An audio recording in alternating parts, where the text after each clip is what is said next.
ربنا وآتنا ما وعدتنا على رسولك ولا تخزنا يوم القيامة إنك لا تخلف الميعاد۔ اے ہمارے رب، ہمیں وہ عطا فرما جس کا تو نے اپنے رسولوں کی زبان کے ذریعے ہم سے وعدہ فرمایا ہے، اور ہمیں قیامت والے دن رسوا نہ کرنا۔ انک لا تخلف المیعاد، بے شک تو وعدے کے خلاف نہیں کرتا۔ اب پیچھے جن دعاؤں کا ذکر چل رہا تھا، جن پچھلی آیات کی تفسیر میں، اب مسلمانوں نے یہ دعا کی کہ اے ہمارے رب، ہمیں وہ عطا فرما جس کا تو نے ہم سے وعدہ کیا ہے اپنے رسولوں کی زبان کے ذریعے سے، اس کو پورا فرما جو تو نے وعدہ کیا ہے ہم سے۔ بے شک تو اپنے وعدے کے خلاف نہیں کرتا۔ اب یہاں سوچنے کی بات تو یہ ہے کہ اللہ تعالیٰ تو وعدے کے خلاف کرتا ہی نہیں ہے۔ اللہ کا وعدے کے خلاف کرنا ایک چیز ہی محال ہے، ناممکن ہے کہ اللہ وعدے کے خلاف کرے، ایسا تو ہے ہی نہیں۔ تو پھر یہ دعا مسلمانوں نے کیوں کی کہ اپنے وعدے کے مطابق فرما جو تو نے ہم سے وعدہ کیا ہے، ہمیں وہ عطا فرما جس کا تو نے اپنے رسولوں سے وعدہ کیا ہے۔ تو اصل میں اس کا جواب جو سا ہے وہ یہ ہے کہ اس دعا سے مقصد یہ ہے کہ ہم تیرے بندے ہیں، یہاں اظہار بندگی ہے، عبودیت ہے کہ ہم تیرے بندے ہیں۔ ایسا نہیں ہے کہ مسلمان یہ سوچ کر یہ دعا مانگتے ہیں کہ تو معاذ اللہ استغفر اللہ تو اپنے وعدے کے خلاف کرتا ہے، نہیں، تو ہم خدا کو اس کا وعدہ یاد دلا رہے ہیں، نہیں، بلکہ ہم تو اس کے بندے ہیں۔ یہ اظہار عبودیت ہے یا اظہار بندگی ہے کہ یا اللہ جو تو نے اپنے رسولوں کے ذریعے وعدہ کیا ہے تو اس کو پورا فرما، اس کے مطابق ہمیں عطا فرما۔ مثلا جیسے کہ قرآن پاک کے اندر ہے قَالَ رَبِّ احْكُم بِالْحَقِّ، اللہ کے رسول نے دعا کی کہ اے میرے رب برحق فیصلہ فرما، مولا کریم برحق فیصلہ فرما۔ حالانکہ اللہ تعالیٰ کا فیصلہ تو برحق ہی ہوتا ہے، تو پھر اللہ کے رسول نے یہ دعا کیوں کی کہ مولا برحق فیصلہ فرما؟ اصل میں اظہار عبودیت ہے کہ مولا کریم تو برحق فیصلہ فرما، ہم تیرے بندے ہیں، تو جو تو نے وعدہ کیا ہے اپنے رسولوں کی زبان کے ذریعے اس وعدے کو پورا فرما۔ اچھا، اس کا ایک جواب اور بھی ہے، اور وہ یہ کہ اللہ تعالیٰ نے ہم سے اپنے رسولوں کے ذریعے جو مغفرت کا وعدہ کیا ہے، بخشش کا جو وعدہ کیا ہے، اجر اور ثواب کا جو اللہ تعالیٰ نے ہم سے وعدہ کیا ہے اپنے رسولوں کی زبان کے ذریعے، اللہ نے ہم سے جو وعدہ فرمایا ہے مغفرت کا، بخشش کا، اجر کا اور ثواب کا، وہ نام لے لے کر وعدہ نہیں فرمایا اللہ تعالیٰ نے کہ میں اس کو بخش دوں گا، اس کو نہیں بخشوں گا، اس کو بخش دوں گا، اس کو نہیں بخشوں گا، ایسا نہیں ہے۔ بلکہ اللہ تعالیٰ نے وہ جو رسولوں کے ذریعے وعدہ فرمایا ہے، وہ وعدہ فرمایا ہے نیک اور صاف کے ذریعے، یعنی جو لوگ نیک اعمال کریں گے ان کو بخش دوں گا، جو لوگ نیک اعمال کریں گے یا صالح اعمال کریں گے ان کو بخش دوں گا۔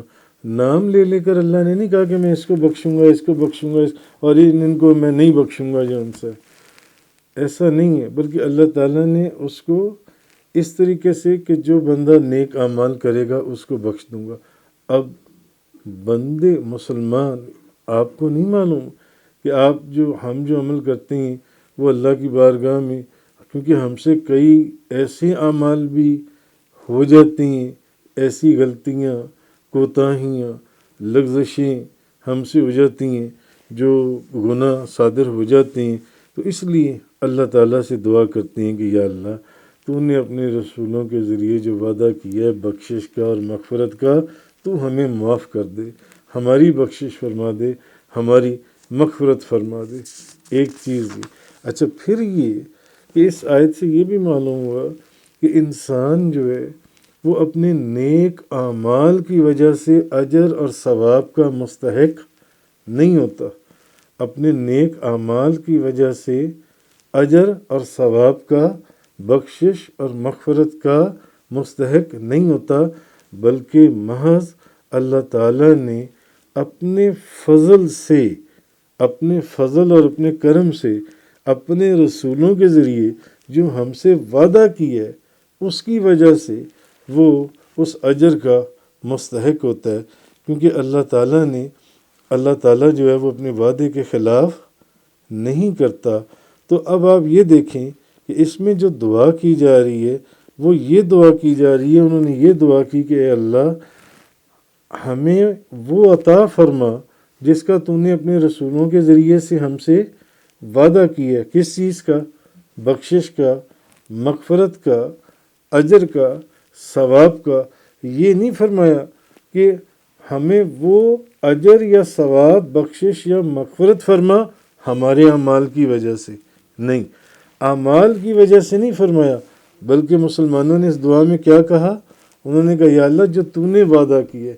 تو معلوم ہوا کہ خالی اعمال کی وجہ سے، اپنے اعمال کے اوپر جو ان سے وہ کوئی بخشش یا اجر اور ثواب کا مستحق نہیں ہو جاتا، بلکہ یہ اللہ نے اپنے فضل اور کرم سے ہم سے جو وعدہ فرمایا اس کے فضل اور کرم سے، کوئی اپنے اعمال کے بل بوتے کے اوپر یہ نہیں کہہ سکتا کہ میں بخشش اور مغفرت کا مستحق ہو گیا۔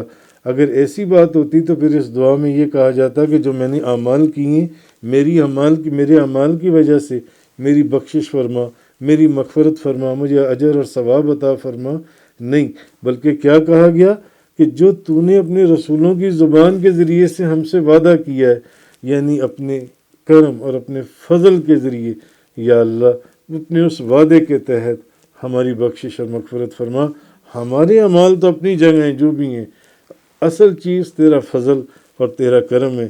بخاری شریف کی ایک حدیث پاک ہے، حضرت ابو ہریرہ بیان کرتے ہیں کہ رسول کریم صلی اللہ علیہ وسلم نے فرمایا تم میں سے کسی شخص کو اس کا عمل نجات نہیں دے گا۔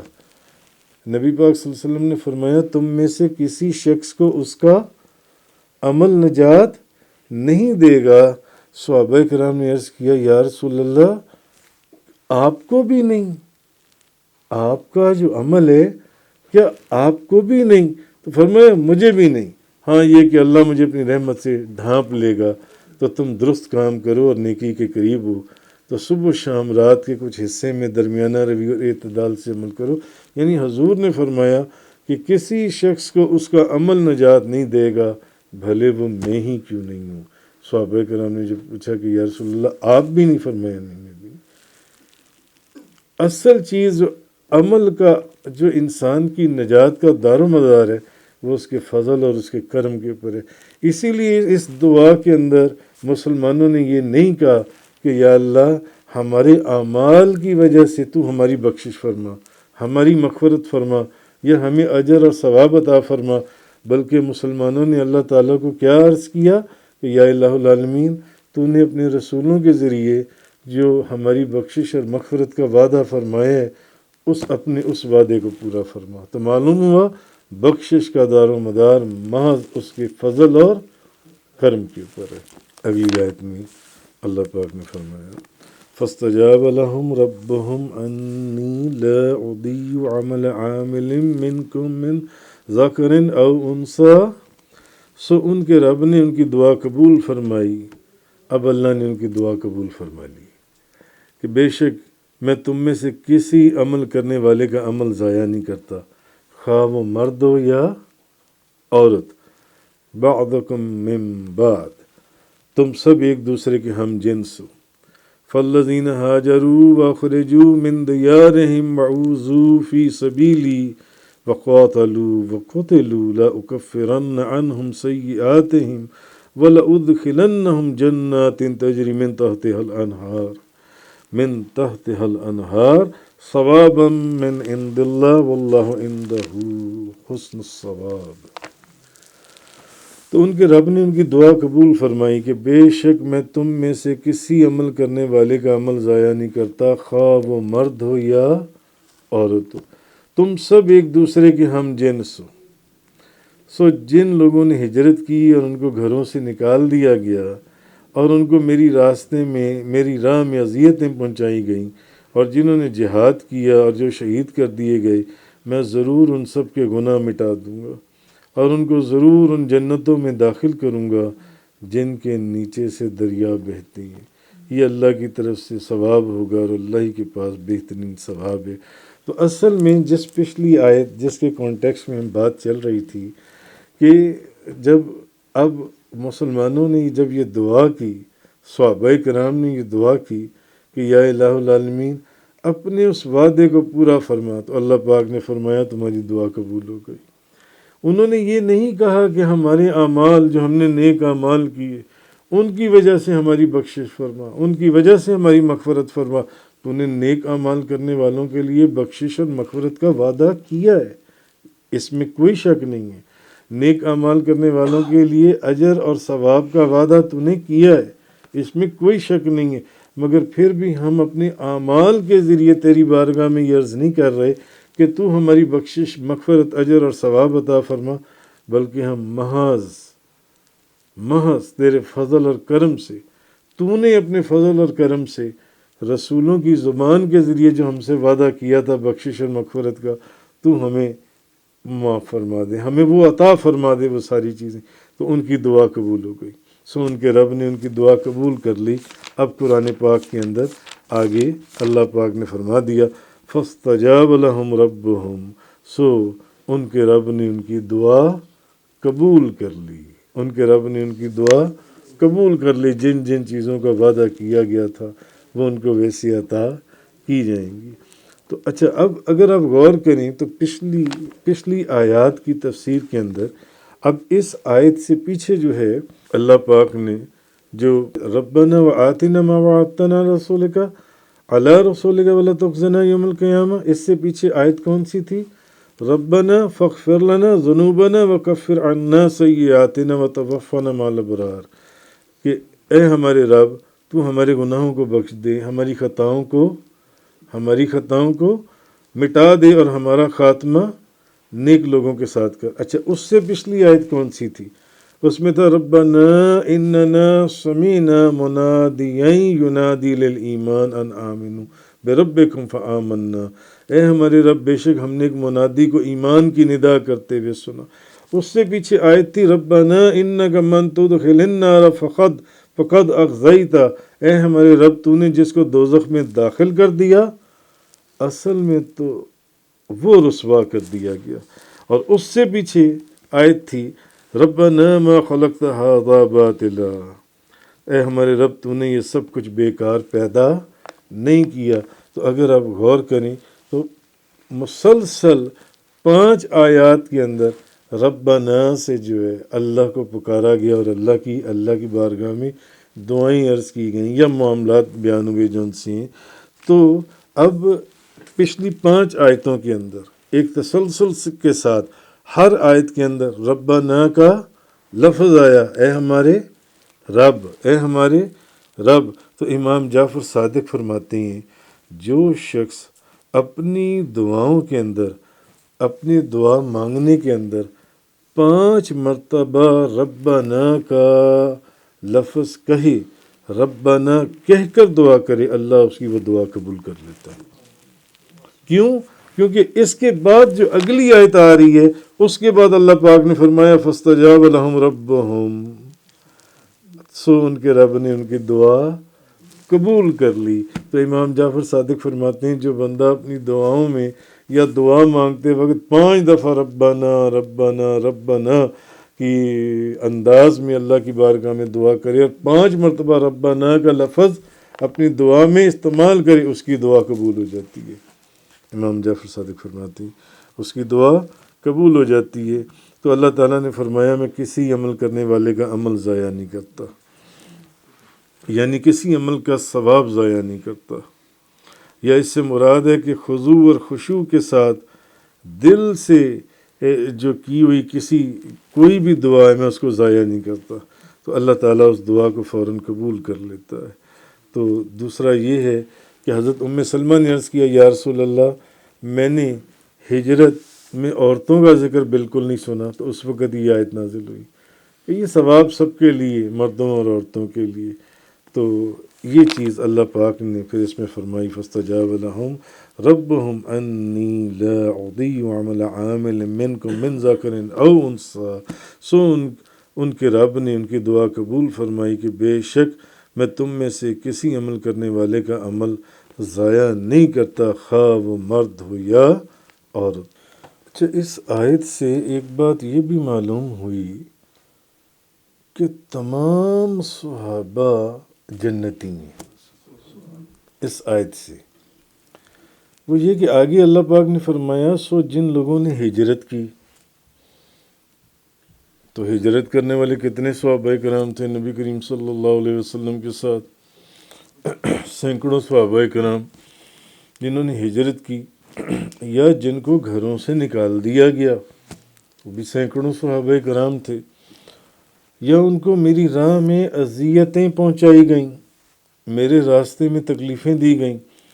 یا جنہوں نے جہاد کیا، اب وہ ہزاروں کی تعداد میں تھے صحابہ کرام، وہ ہزاروں کی تعداد میں تھے صحابہ کرام. یا جو شہید کر دیے گئے وہ بھی سینکڑوں تھے صحابہ کرام. تو میں ضرور ان سب کے گناہ مٹا دوں گا، میں ضرور ان سب کے گناہ مٹا دوں گا اور ضرور ان کو جنتوں میں داخل کروں گا. میں ضرور ان کے گناہوں کو مٹا دوں گا اور ضرور ان کو جنتوں میں داخل کروں گا.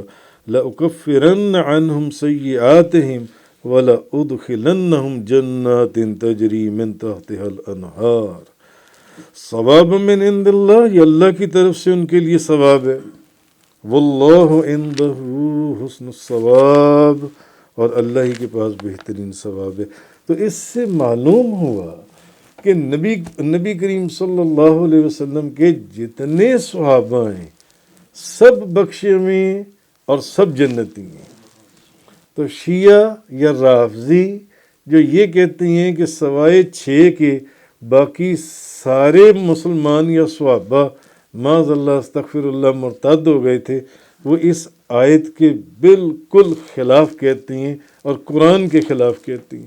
کیونکہ اگر ایسی بات ہوتی تو اللہ تعالیٰ تمام صحابہ کرام کو جنہوں نے حضور نبی کریم صلی اللہ علیہ وسلم کے ساتھ ہجرت کی بغیر کوئی مقید کرنے کے، اللہ تعالیٰ یہ نہ کہتا کہ جناب وہ سارے جو ان سے بخشے ہوئے ہیں اور میں ان کو ضرور بخش دوں گا اور وہ جنتوں کے اندر رہیں گے. تو اس سے معلوم ہوا کہ وہ تمام کے تمام صحابہ کرام جنہوں نے ہجرت کی، جنہوں نے نبی پاک صلی اللہ علیہ وسلم کے لیے اذیتیں اٹھائیں، جنہوں نے نبی کریم صلی اللہ علیہ وسلم کے ساتھ جہاد کیا یا جنگوں میں گئے یا شہید ہوئے، وہ سب کے سب اس آیت کی روح سے وہ جنتی ہیں اور وہ جنتوں میں ہوں گے جن کے نیچے دریا بہتی ہیں. یہ اللہ کی طرف سے ان کے لیے جو ان سے ثواب ہوگا. تو وہ بے عقل یا بے وقوف لوگ ہیں جو یہ کہیں کہ 6 کو چھوڑ کر باقی سارے مرتد ہو گئے تھے، وہ اس قرآن کی آیت کے بالکل خلاف ہے. جو ان سے صدق اللہ تعالیٰ. تفسیر قرآن کا یہ لیکچر انگلش میں سننے کے لیے براہ کرم ڈسکرپشن میں موجود لنک پر کلک کریں.